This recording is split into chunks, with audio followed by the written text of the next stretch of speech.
Hey guys, and welcome to the Get Cozy podcast with your hosts, Talia, Lollich, and Jasmine Charles. On this podcast, we will be talking about a wide variety of topics from paranormal stories, dating advice, spirituality, funny stories, and so much more.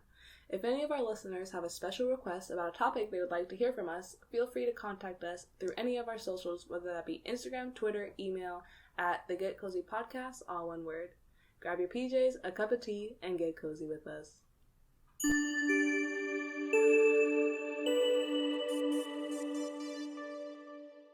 Hey guys, and welcome back to another episode of the Get Cozy Podcast. Jasmine, how was your week?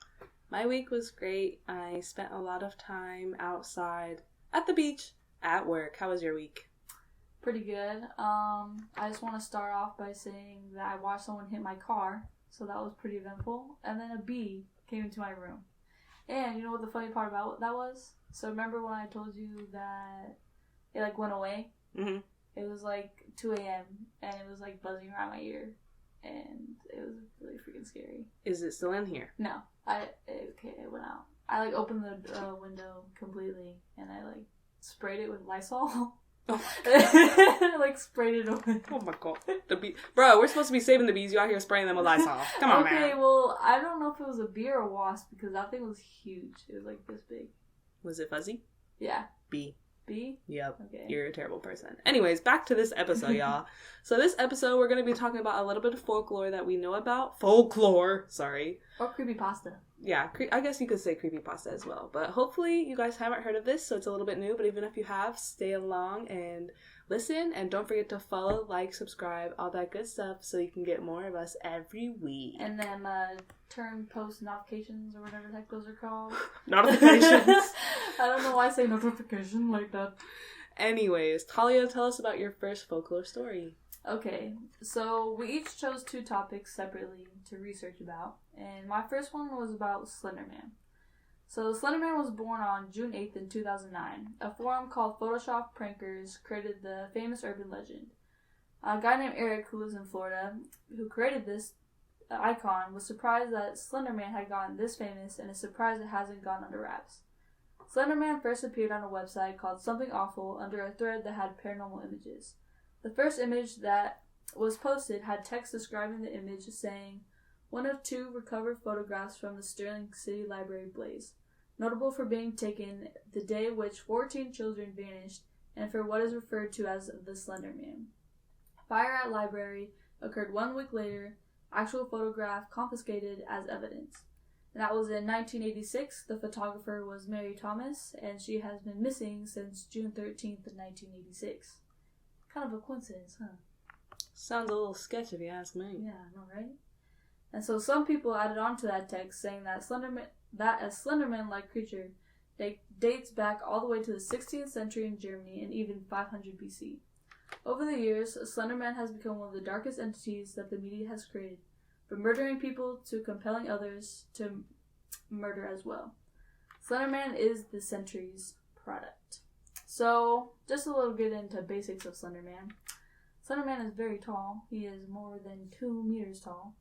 He is white, faceless. He wears a suit. He has human hands, but his fingers are super long. And his nails are also super long, too. Scratch your neck and stuff. Make you bleed out. Anyways, he also has tentacles. I can't ever say it. Tentacles? Tentacles? Tentacles. As what? Feet? No, on his back. Oh, and they went yeah, kind of like a spider legs, but they're tentacles? Yeah. Oh, okay. And it's purple and stuff. I mean, from the pictures. But anyways, nobody can see him if he doesn't want to be seen. He follows his victim for months, and he really inhaled them. And he was always hidden in the shadows. He never has an interaction with his victims. And his victim, over time, they feel like they have no social life, so they see him maybe once. And then over the past couple of months, the victim feels like they are alone, and they just feel more lonely and isolated. Hold up. Yeah.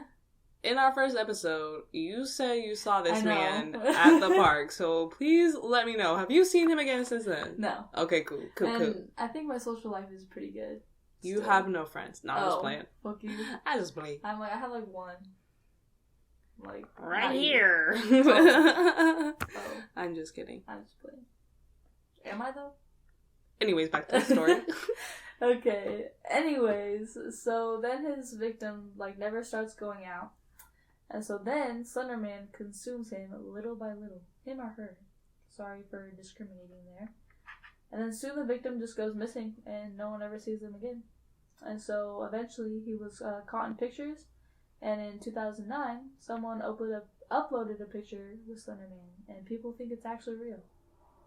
So, and it's actually a very popular video game. And HBO Max actually made a series about it.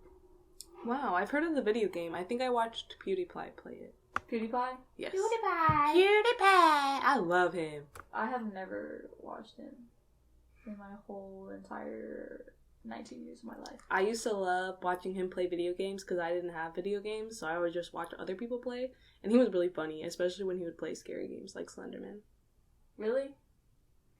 I'm gonna have to watch that because I love watching people play scary video games because I don't know, the reaction is really funny. Shit, I'd be scared and I ain't even playing. Yeah, true. Same. The Last of Us, it's pretty scary.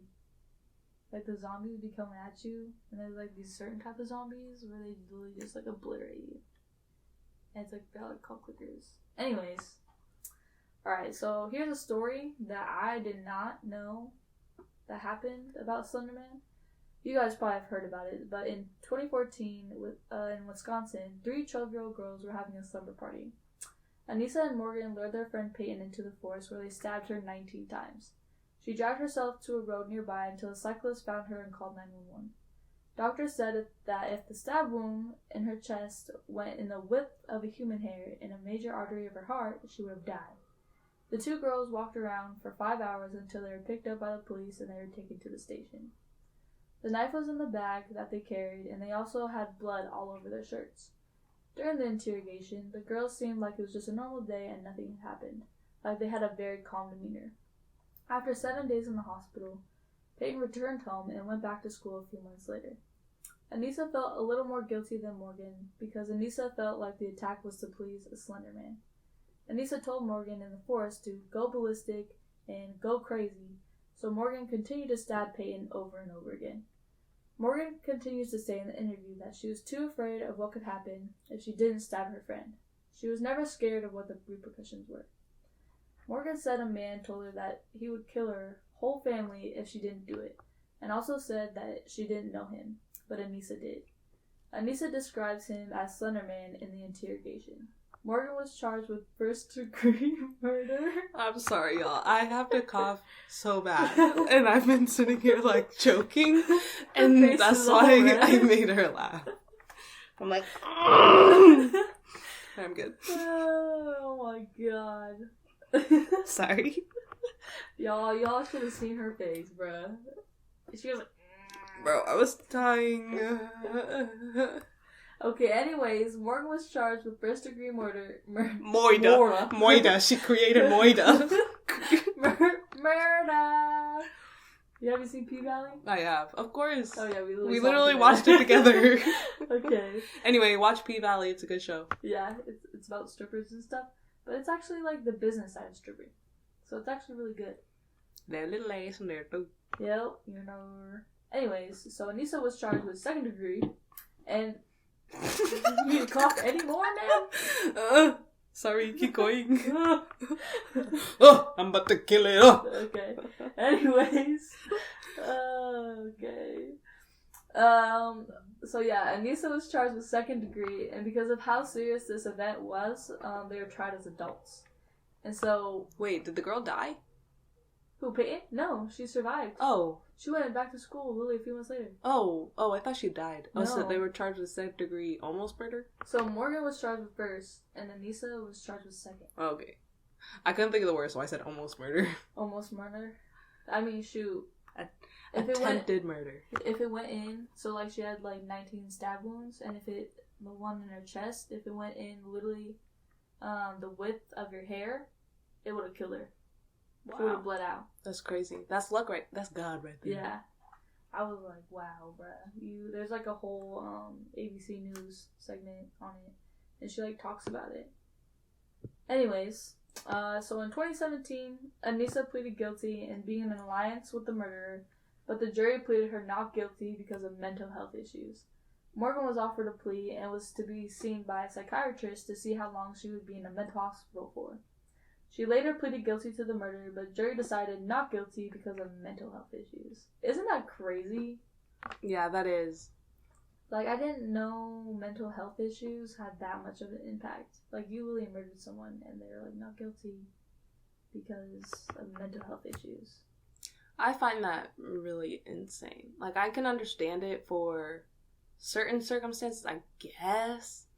But, like, if it was in, like, an accident, I don't know, maybe. But, like, they literally stabbed this girl 19 times on purpose for a Slenderman. Come on now. They also said she was diagnosed with schizophrenia, so that's why they said not guilty was because of she had schizophrenia, which her father also does too. You know, they do say that people with schizophrenia, like, what if they aren't actually schizophrenic and they just see, like, demons and stuff like that, but in the medical field it's called schizophrenia, but in reality they're just very in tune with, like, the dark side of spirits and whatnot. That'd be crazy. I would honestly be scared. Excuse my language. Watch your profanity. That was funny. Anyways, but I would be scared shitless. Me too. So, but anyways. You know what that Peyton girl need though? He needs some milk! Ha ha ha! I'm weak. Okay, but yeah, that's, you know, I sat by someone in the plane, and she had schizophrenia, and I told you about that story. Yeah, tell them. And, okay, so one time, I was coming back from visiting her in Miami in November, and there was this girl on a plane, and I was just, like, reading my book, like, just chilling and stuff, and she just, like, started kind of freaking out and getting scared and stuff, and so I was just like, oh, like, offering her, like, gum and, like, all that stuff, and I was trying to talk to her, but it was just, like, weird, because it wasn't weird, but it was just, like, not normal for, like, how we would talk and stuff, because she was, like, talking to herself, and just saying, like, oh, like, I don't know, what people with schizophrenia would say, like, it was just a whole bunch of different stuff. Like what? Like give like an example of what she said. Like one example. Shoot. She was like, man, what did she say? Didn't she say like, oh, they're coming for me or something? Yeah. I feel like it was just like she thought like the government were like coming after her, because I know some people with schizophrenia think that the government is always trying to listen in on their stuff. I mean, ooh. I almost fell back in my chair, y'all. I almost died. But people with, like, schizophrenia always believe that, like, the government is always after them and stuff. So I think that's, like, one of the main reasons. One of, like, the flight attendants, because I couldn't help her, like, that much, because I was trying to ease her and calm her down. But you can't really help schizophrenia.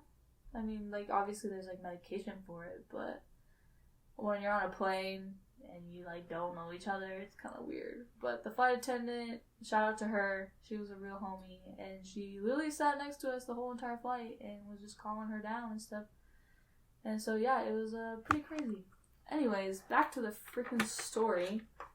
So Morgan was diagnosed with schizophrenia, and her father was too. Anissa was sentenced to 25 years to life, with 3 years of being locked in confinement at a psychiatric institute and followed with supervision until the age of 37. Morgan was charged with the maximum sentence with being locked in the psychiatric hospital with Anissa until she shows that symptoms have gone away or until the age of 53. And in 2020, Morgan's lawyers asked for her to be retried as a juvenile because he believed that it was a second-degree murder and not first. He has put in a petition and is waiting for the rule, and just recently, in March of 2021, Anissa, who is now 19 years old, had a court date and wrote a letter apologizing for what she helped do. Anissa was soon released from the Mental Health Institute and is now under supervision by the Department of Health Services. So she out and about in the world?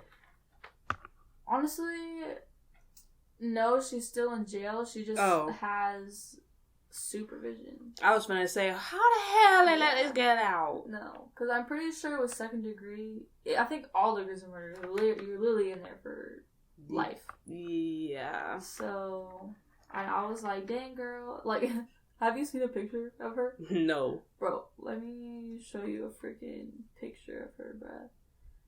Cause everyone look up what she looked like. Yeah. What's her name in first and last? Anissa. Just look up Anissa Slenderman murder. Yeah, Slenderman murder, and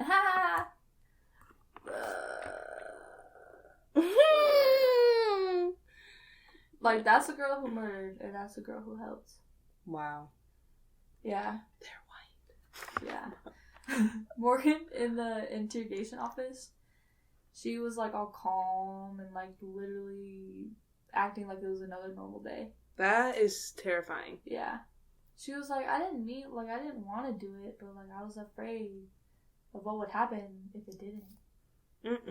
I was like, oh nah girl, like you got something wrong with you. That is insane. Yeah, but I just thought that was a really interesting story because like, what the fuck? Yeah. Like, how are they not guilty? I don't know, bruh. And, you know, in the interrogation office, they literally interrogated with other parents, like, in the room. Because in the state of Wisconsin at the time, you could interrogate children because they think that children will tell the truth more if their parents aren't in the room. I mean, I can see that. Yeah. But still, I don't know. That's just a crazy story. They should definitely not ever be free. Yeah. I was just surprised because I never even knew that. Like, what? Me neither. I'm really hoping Slenderman ain't coming for me. Girl, banish him. Sage. I'm like, no thank you. Alright, let's hear your story. Okay, guys. We are going to bring it back to our last episode when we were talking about Skinwalkers. So you guys are going to get to know a little bit more about Skinwalkers. Let's go. Okay, so Skinwalkers are known in the Navajo culture as witches who have the ability to disguise themselves as animals. They are called, excuse my pronunciation, Yi Naldalushi, which means with it he goes on all fours. So the physical features of a skinwalker can be seen as different depending on what form it is seen in, because sometimes it's seen as a man, sometimes it's seen as an animal, sometimes it's seen as half and half type stuff like that. So its most common form is a 7 to 8 feet tall, long, skinny arms that reach to its feet, giant, bony hands with thin fingers that include razor-sharp nails that could cut flesh like a piece of paper. Its body is patchy with fur and skin, but also spots that include no flesh, and all you can see is bone. They can take on the head of an animal or a human, it just depends on what they want to present to you. They will have blood dripping from their teeth from a previous victim, and their eyes glow a sinister red-orange. So, since they are shapeshifters, it is possible to encounter them in their animal form, and when they're in their animal form, they won't look like a regular animal. Like, maybe you'll see them from behind, but when they turn around, they look mangy and rotten, but they still have them same glowing red-orange eyes. And while in their animal form, they're most commonly seen as coyotes, wolves, foxes, eagles, owls, or crows. It is said that skinwalkers have the ability to steal faces of people and could appear as someone you know. They can also steal the voices. Okay, I have a quick question. So what would happen if I was a skinwalker? Well, not me, but like a skinwalker was in the cottonwoods, and you like hear my voice. What would you do? I'd be like, how I know it's you? And then you would probably say some funny shit if it was you. But if it was a skinwalker, it would be like, it is me, I promise. But if it was you, I know you'd say some funny shit, so I'd be like, alright, maybe we should have like a code word for like, to know if it's us or not. We'll figure that out at a later date. Alright, continue your story. So, so it said that skinwalkers have the ability to steal like the faces of people you know and shit like that. So I have a little scenario for you guys. So I would like you all to close your eyes and just like put yourself in this scenario, right? Okay. So you're in the forest camping with a couple of friends. You guys have been there for a few days. You've really been enjoying your time. you've heard some weird stuff in the forest over the past few nights, but you're like, it's the forest, you know, there's animals out here, stuff like that, you know, you're not worried about it. So one of your friends is like, all right, like, I'm gonna go use the restroom, I'll be right back, you guys stay here, have some fun. And you're like, all right, cool. So they dip, y'all are sitting there chilling, and you hear your friend screaming your name in a frenzy. They're crying, screaming for you to come help them. So you run through the forest in the direction you hear their voice. Your heart's pounding. You're looking through the thick forestry until you finally catch a glimpse of them. And you're like, oh, okay, they seem okay. They're standing up, but they're not facing you. All you see is their back. And as you run up to them, you call their name, and they turn around. Except they look weird. Their face is distorted. Their body is just not human looking, and you're confused. But before you can even think and process what's going on, the beast charges and consumes you whole. And now open your eyes. That shit's scary, huh? Yeah, right? You have me shaking in my boots. Bro, and it said that they head ass. They are very fast. Like, they can run fast as fuck, and they are also can run up to 200 miles a day. So, scary. Holy crap, 200 miles a day? Yeah. Dang. Like, in a day, I mean. I'm like, I can, yeah. Or, like, steadily, they can run 200 miles and not be tired type stuff. I can run, like, one? Yeah, maybe on a good day. 0.5? No, literally. So, skinwalkers are most commonly found near native reservations, although they have been seen all over the United States. You're more likely to see them in forests or secluded areas because it's easier for them to hide and harder for you to escape. So, I found a story on Reddit about a person who came into contact with a skinwalker. I have a few stories about it, so I'll just pick, like, my favorites and read them off for you guys.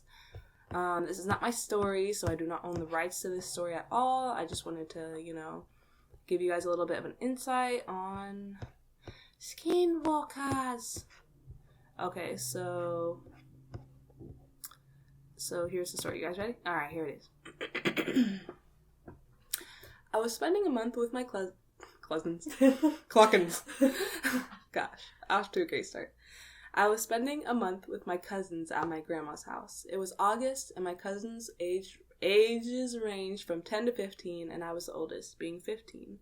I was staying with a 10, 13, and 14-year-old. We stayed up telling scary stories often, but one night, a few weeks in, we decided to make a campfire out back. My grandma's house is in the rural suburb. The neighbors aren't too far when you're driving down the road to her house, but in the backyard, it's thick forest with man-made paths through it. Each house is on a hill, so only part of the basement was actually underground.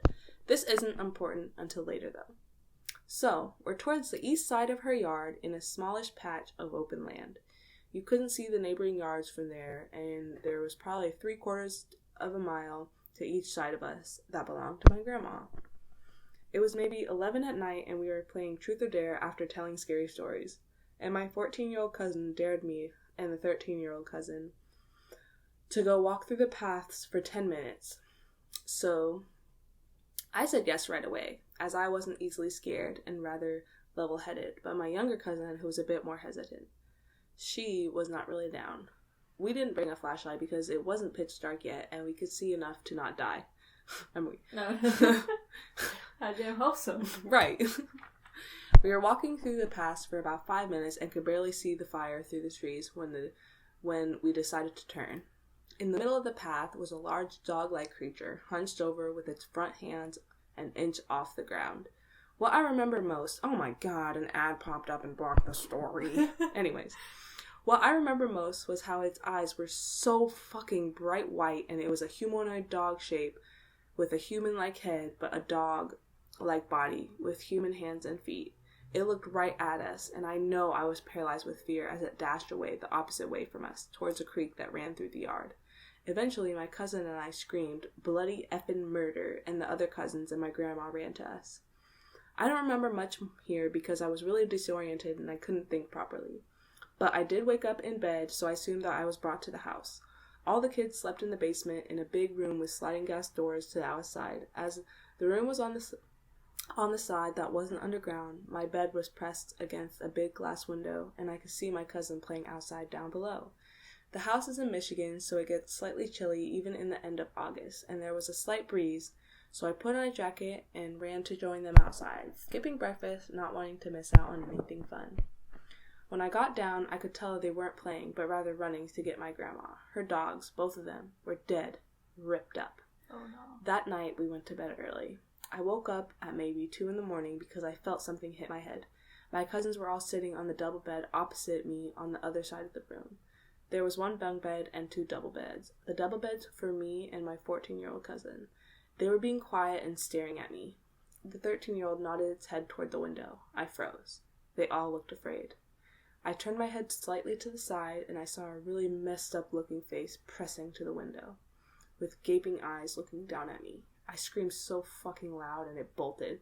My grandma called the police after I told her what happened, and they found nothing. I went home after that, and I've never been there during the night again. That crazy. Like, this would be me. Why are you running? Why are you running? Nah, that is crazy. Like, I would probably shit myself. Honestly, I wouldn't even run. Like, I'd be so frozen. Like, what the fuck? I know, like, in my fight, flight, or freeze, I'm a flight. I'm outie. Y'all know from the last story, I'm outie. Yeah, I'm more of an investigator, so. That's why y'all always die in the movies. Yeah. Y'all, I mean, white people. Texas Chainsaw Massacre.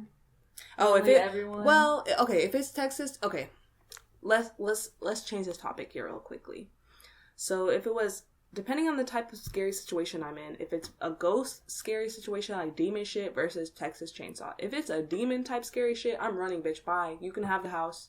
You can have whatever you want. I'm out. Like, you got it, bro. I am not holding down the fort. But if it's Texas Chainsaw, I'm fighting my way through. Who do you think you are trying to murder me? Okay, I'm a fight because all these dumbasses want to stab him once. Okay, then. but this is like a big dude. I don't care. With I'm a a fight, chainsaw. bro. If you have no choice, like you're Like- stuck, you gotta fight, He's like the mountain. bro. I don't care. Game of Thrones. I don't care. You gotta fight because you have no. There's no way escaping him. He's gonna keep following you. So might as well get him while he's hot. You know. Stab him, and the people in the movies always stab them once. Like, no, you keep stab. Make sure they're dead so that they don't come back and try to kill you again. Because guess what? There's another Halloween movie coming out this October. How he's still alive? Oh wait, he's not. There's like let me not ruin that. Whoever hasn't seen the one last year. Anyways, go watch Halloween, bro. Why are we not getting sponsored by all these things we keep telling people to watch? Like, sponsor us. Like Game of Thrones. That's a one show that I really recommend.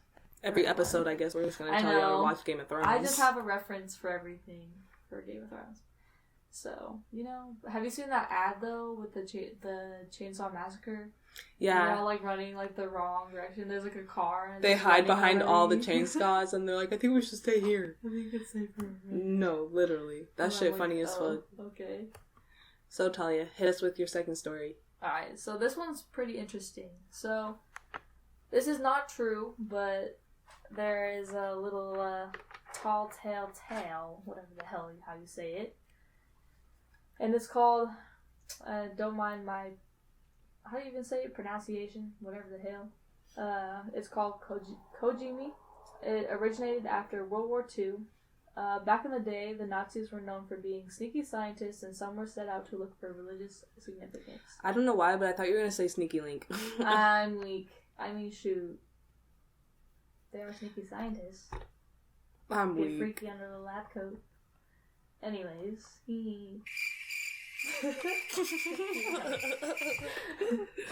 okay, in Germany, bunkers were built and palaces and castles had labyrinths and dungeons packed with odd experiments and study papers. Often when the Allies would find these spots, they were usually burned down or absolutely gutted.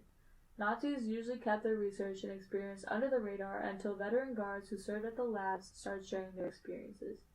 One in particular research was described as immortality, and it was based on what are now the first concepts of some major surgeries, which is chemical substances at certain dosages to help aging people's blood flow. The beginning of the research started off as how the brain controls the whole entire body. Even though the body grows old, the brain still functions the same way. So when your brain grows at the age of 10 to 34, you are making all these connections and becoming more advanced. It's shown that at 35 to 50, these connections aren't as strong as they used to be, which causes the connections to break over time. It results in dementia and all that stuff. So the Nazis thought the brain had a kill switch because as soon as the brain had fully developed, they figured that that's when the kill switch was activated. So over the decades, the body was slowly shut down. The Nazis figured that they could literally remove this kill switch and make humans immortal. Believe it or not, during those days, it actually was and still is possible.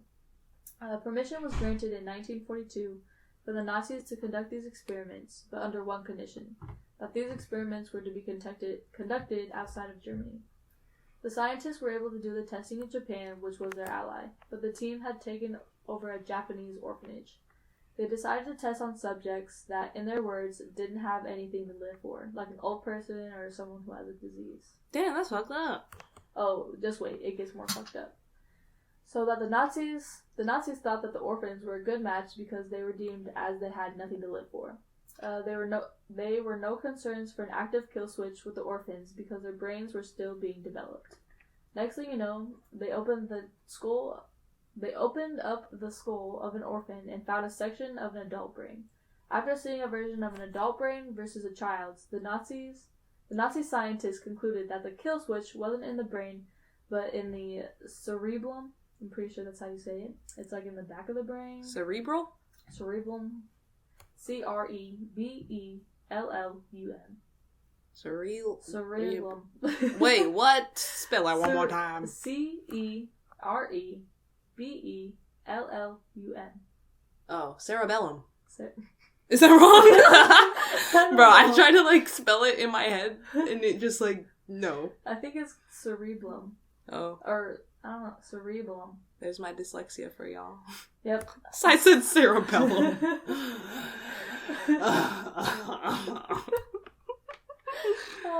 Okay, so for people who don't know what that is, it commands all the subconscious activity. And so they began to open up another orphan, and they had successfully managed to take out the part that they thought was a kill switch. But once closing the subject back up, she was presumed dead and was dumped in the forest.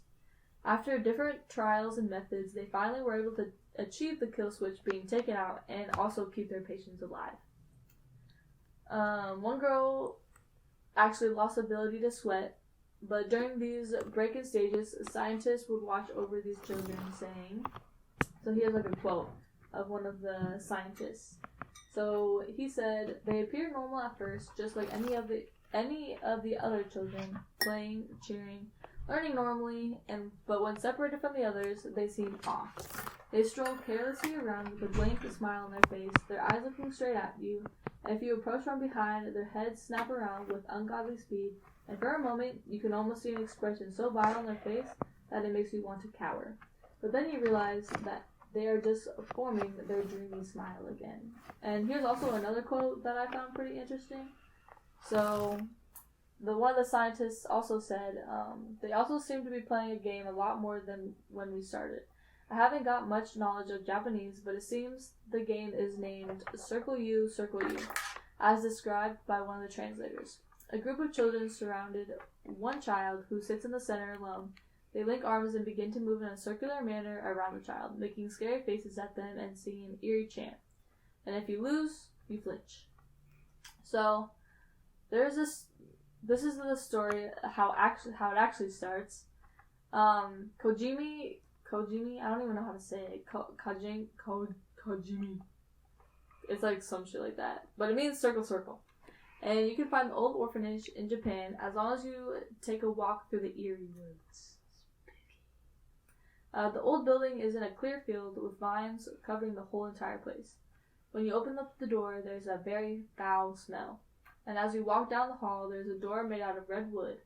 If you walk inside, that is where the children play. They will ask you if you want to play, and if you say no, the door will shut on you, but if you say yes, the children will play the game Circle with you. And there's actually a story that I found on YouTube. So this one guy, he was driving. It was him and 6 of his coworkers, and they were in 2 different cars. So one of his friends, the manager, and the couple were in the first car, and then him and the other people were in the second car. So they left in the morning, but they got to a bridge that was near that orphanage. And once the sun started settling, that's when they finally reached the bridge. So it started to rain a little bit, and the fog took over the bridge, and there was an open space on the bridge. And so once the manager got to the open space, he came to a stop. His friend hit the brakes and came to a halt behind his manager's car. Everyone in the car was questioning why they had stopped. And so they were stopped for a few minutes until one of the coworkers in the second car got out to see what was going on. And at the same time, the couple had gotten out of the first car. Something seemed unsettling about the couple's expression, and another coworker from the second car got out, and as he was getting out, the couple joined hands and started to run. The couple hurled themselves over the side of the bridge into the deep valley below. Everyone was dumbfounded in the second car, and they rushed over to the rail to look down in the vast valley below. They could not see anything due to all the fog, and they rushed over to the manager to see if he was still in the car, but only to see him gripping tightly to the steering wheel until his knuckles turned white. And he kept saying the phrase, "Mustn't go, mustn't go, mustn't go." What the hell? Yeah. So, and that guy, he had to explain to the cops what happened. And I was like, wow. Imagine seeing that. Two people just hurling themselves over a bridge randomly. That's scary. Yeah. I would never want to see that. And the fact that the manager was like that, I was like, oh nah. Nice. Well, shit. Yeah, I found that one really interesting because, I don't know, it seems really true. Even though it's not, it seems really freaking true. Hey, you never know. You Yeah. never know what's real and what's not. Yeah, the Nazis are freaking crazy, man. Yeah. They, Fuck them. They killed fucking everybody. We're gonna bleep that. Yeah. Bleep. Okay, guys, so let's move on to the next story. Or the next topic, I should say. What if I talk like this for every podcast? How would you guys feel? Would you feel like you're on a trip to the UK? Anyways, so my next topic is Windigos. So this is spelled Wendigos or Windigo, sometimes Weengio. Wee-E-I-E-I-O.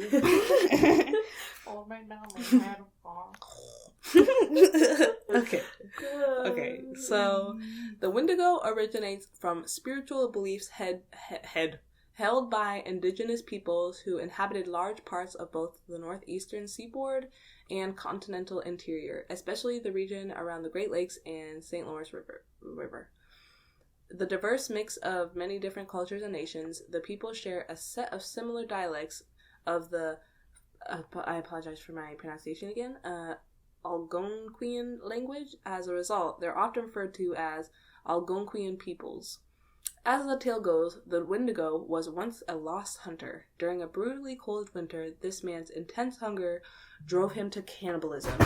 After feeding on another human's flesh, he transformed into a crazed man-beast, roaming the forest in search of more people to eat. I don't know why I made that noise. Okay. Leave me alone. I'm like, hold up. The pause. I know, the amount of time it took that to go. Anyways. So, the Windigo, sometimes spelled, as I told you, E-I-E-I-O, is believed to be the spirit of winter and a symbol of the dangers of selfishness. Although beliefs may vary, the Windigo is generally considered a horrifying entity with an insatiable taste for human flesh. Wow, we have so much in common. Anyone who encounters a Windigo risks being devoured or even being turned into a Windigo. I'm just playing y'all. I don't eat people. I'm like, I don't know what you do in your free time. I mean, I'm like... Oh my god. Okay. Oh my god, Ron. Oh my god, Ronnie. Please tell me y'all know that. Please tell me y'all know that. Who cares? They have to. I know. Anyways. If y'all don't, you're lame. Yeah. Okay. One usually becomes a Windigo as punishment for dishonorable or taboo activities such as engaging in cannibalism due to starvation. Do-rag activity. Do-rag activity. What makes you say that? I don't know. You just sounded like you said do-rag activity. Okay. The myth was also used to explain mental illness and other serious afflictions. You know what, I wonder, all those people that got, like, the soccer team that, like, crashed and they had to eat people? What? Are they Windigos? You've never heard of that story? No. There was, a plane that was going to, like, a game overseas. I don't know where. And it was a soccer team, I think. And me not knowing any of the straight facts. I've heard the story before, okay? And their plane crashed, like, on a mountain, and they're stuck on the mountain, like, in the snow. Nobody can find them type shit. And they result to eating each other because they had no choice. Okay, I think I might be mixing up two stories, though, because I saw a movie like that was, like, not soccer players, but I know that actually happened, where, like, soccer players, just know, the soccer players were plane crash, had to eat each other, got rescued, some of them survived, because they ate other people. Are they Windigo? Let's ask. Just kidding. But, today, the Windigo has become a fixture in North American pop culture and is a frequent subject in film and literature all over the world. It is featured in novels such as Stephen King's Pet Sematary. However, their depictions of the Windigo vary considerably from those presented by indigenous authors. These differences speak volumes about how non-native people tend to simplify indigenous beliefs and often strip them of their cultural context in the process. As we all know. According to most Native American legends, the physical form of a Windigo is often said to be human-like. In some stories, the Windigo has a heart of ice and is so hungry for flesh that it chews its lips off.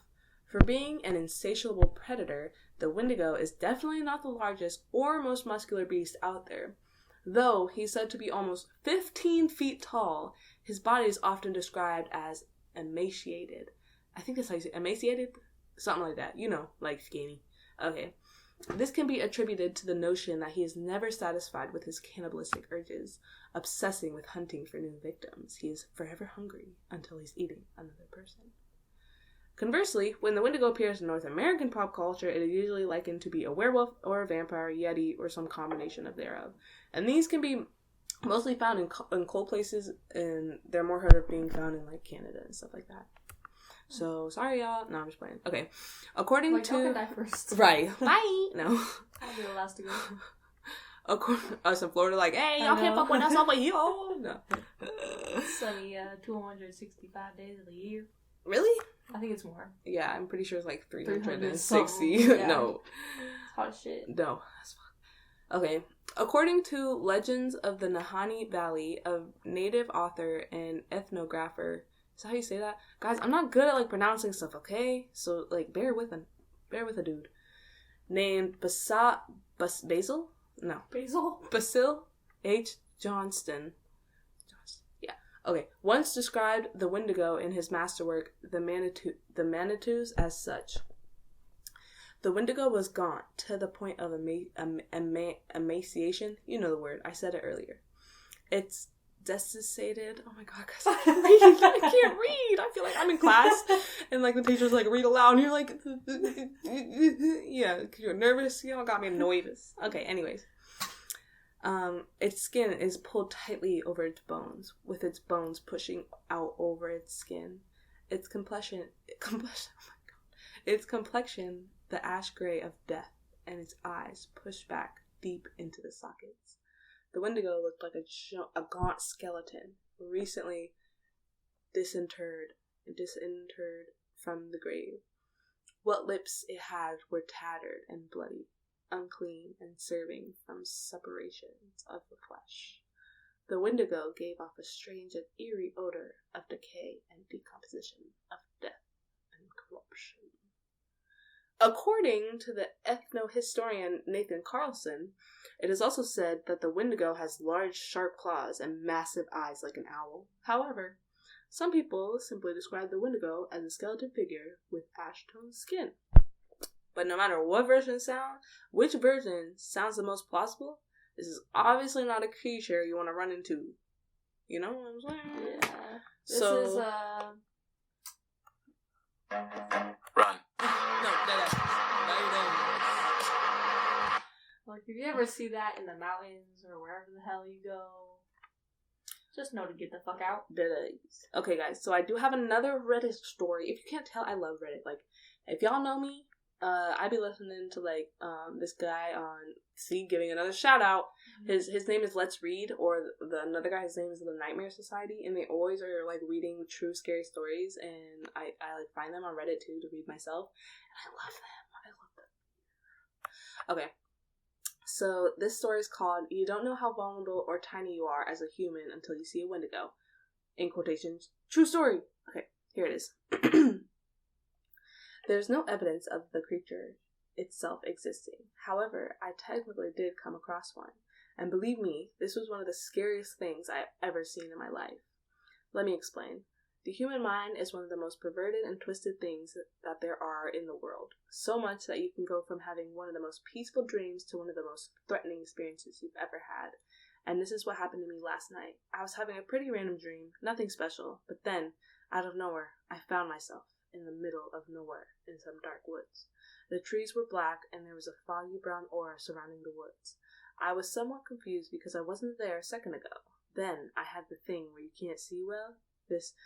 When you can't see well when you're sleeping happened to me. Shut up.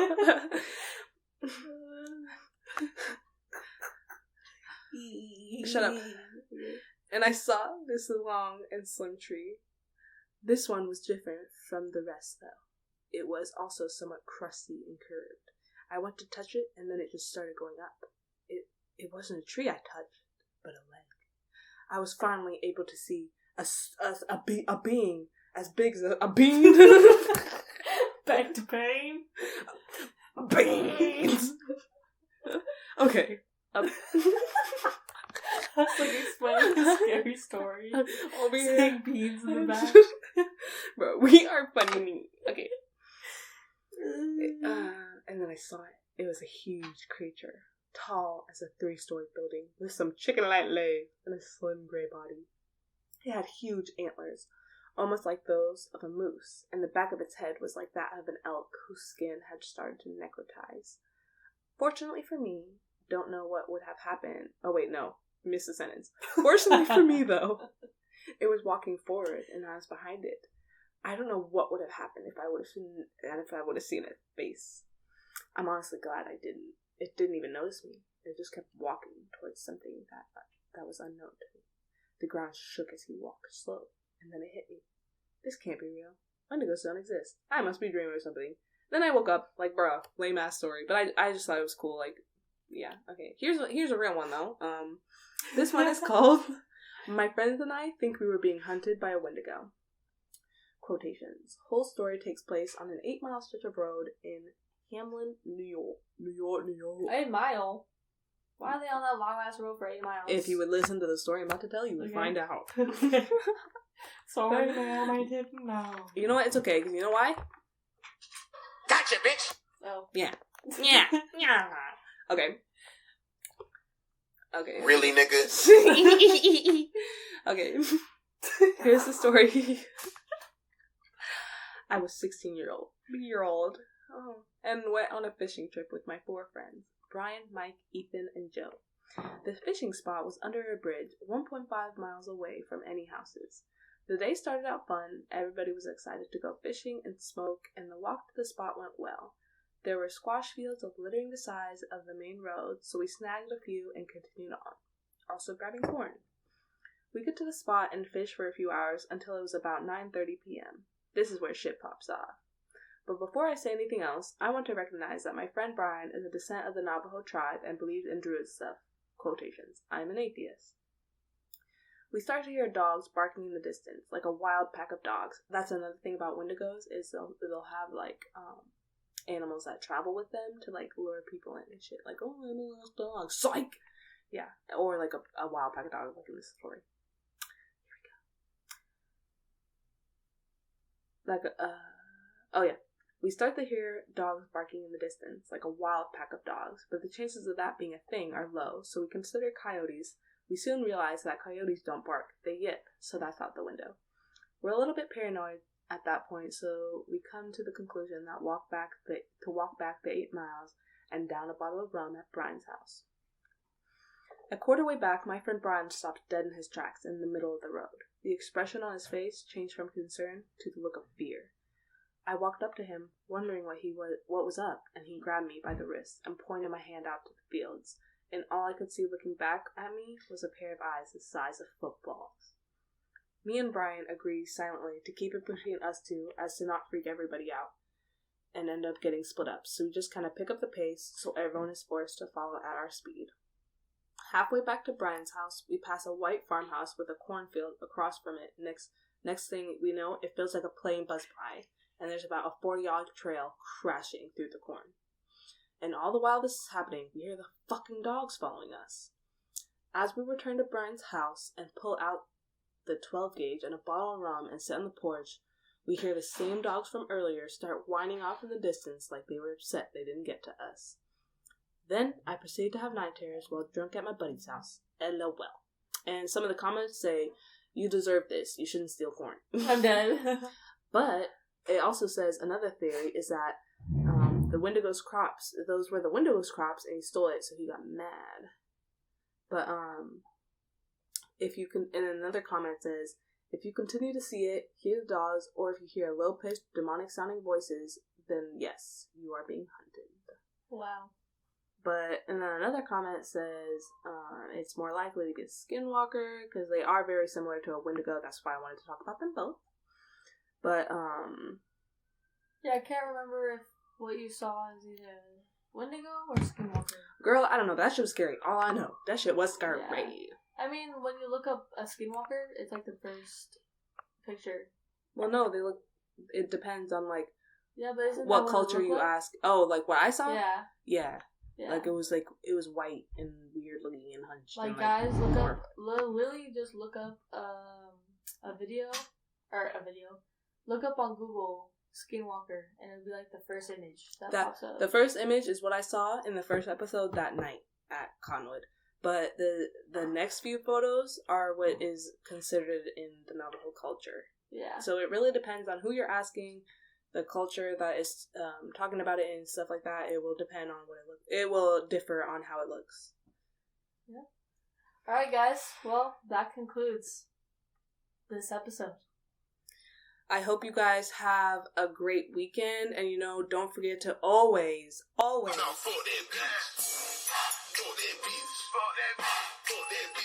Stay tuned for our next week's episode. Oh, played it again. Sorry, y'all. Stay tuned for our next week's episode, and don't forget to like, subscribe, and follow. We love you. Bye.